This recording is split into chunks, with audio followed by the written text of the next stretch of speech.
বাইরে পরিবেশ দেখতেছেন ভালো কথা, হুট করে মাথাটা ঘুরাই দিল। আমি বললাম, কি রে, রেস্টুরেন্ট দিকে তাকায় কেন?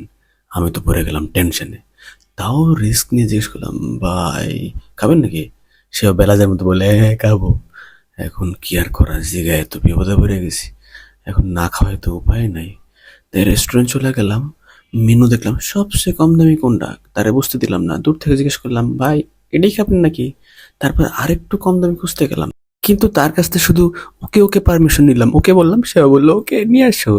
তাই রিস্ক নিয়ে যতটুকু সাধ্য ছিল নিয়ে আসলাম। কিন্তু আমি একটা জিনিস খেয়াল করলাম, তার মনটা না ভালো না। আমি ভাবলাম যে কি রে, ভালো জিনিস নিয়ে আসলাম, মন খারাপ করে কেন?